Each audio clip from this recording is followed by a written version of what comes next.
Welcome to the Dr. Mark J. Pamer podcast, a doctor who uses his heart to treat your lungs. Here's your host, Dr. Mark J. Pamer. Welcome back, everybody. Garfield Bowen, co-host / producer of the show, back in the studio with Dr. Pamer. We're going to try to hit off some of these questions. I know you got clients that got a lot of questions for you. I guess that's the reason why they go to doctor's appointment, right? To get their questions answered. Your question for today is, what is asthma? That is one of the hardest questions that I am asked because there is no one asthma. There are multiple lung disorders which share symptoms that we call it asthma, but they're all different. So as I sort of explain it to the patients to say, listen, we've got shortness of breath, cough, wheeze, chest tightness. Any one of those, but hopefully a constellation of a few of them, could be asthma. Asthma is one of these symptoms that has a variable presentation. It tends there, it may not be there. Sometimes if it's untreated, it ends up being steady. But it can be from a number of reasons. An asthma can be from an allergic condition. It could be from something you've been exposed to at work. It could be from after you've had a viral respiratory infection and things went wrong. It could be from significant obesity, weight-related. It could be from some other reasons as well, from, again, things that are inhaled either from work or unintentionally, or a massive inhalation of something that you never wanted to inhale in the first place. And each one of those is a different physiology, but will result in the same symptoms.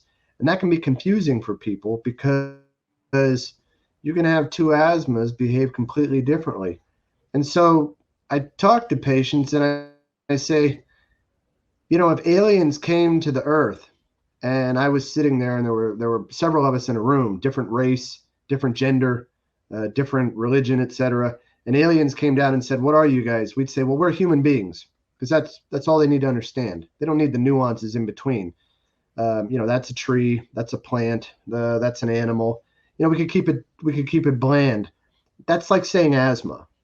Now, to a pulmonologist, I could call up and say that a patient has moderate, severe, persistent asthma with a mixed phenotype of elevated eosinophils, exhaled nitric oxide, moderate airflow obstruction, and I could really break that down specifically that another pulmonologist might understand.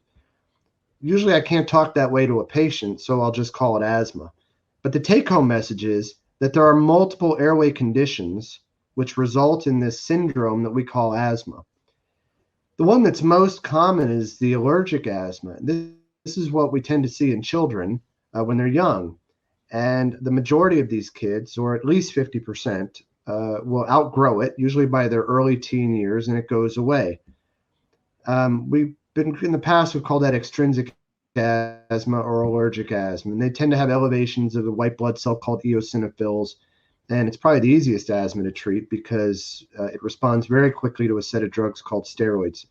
And we use steroids and bronchodilators, and that's allergic asthma. There's a non-allergic asthma that can occur, especially after a respiratory viral infection. I and other pulmonologists have seen this countless times, especially after COVID. COVID seemed like it really caused a lot of post-viral asthma, but other viruses as well. Influenza was famous for it. There's others as well, respiratory syncytial virus, all kinds. And these can cause a post-viral asthma, which, as opposed to allergic asthma, does not have elevations of the typical allergy cells like eosinophils. These asthmas are much less likely to resolve. Maybe 30% of them go away. They may be treated the same. It's possible the steroids don't really work because they don't have elevations in these eosinophils, these white blood cells that respond so easily to steroids.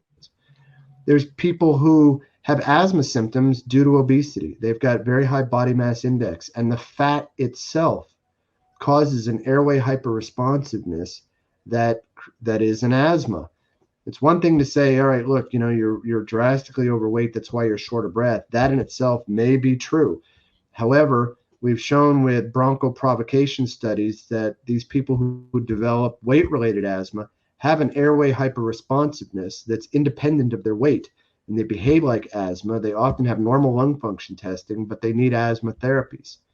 And there's at least 3 more asthmas now, if you read the literature that are out there. And there's an occupational form. There's people who, due to their job, are exposed to things that create an asthma, whether they paint cars, or certain people who work in farming or around animals, or certain proteins they may inhale, flour, bakers. There's all kinds of occupation that can induce an asthma in a person. Those can be more difficult to treat because people still have to work. They need their job. So there's many types of asthma. That's the take-home part. When I say asthma, it's like saying human. But underneath, the question is, what kind of asthma is it? Because that makes a difference in its treatment and the odds of it going away, and what we can do for it. Good stuff. I'm always like a student in the class listening to these. This is some good stuff here, and I'm sure all our listeners, any problem with asthma or anything with your lung, you need to reach out to your lung specialist, Dr. Pamer. You nailed it again. You have a wonderful rest of the day. We'll see you in the next episode. Thanks for listening to the Dr. Mark J. Pamer podcast.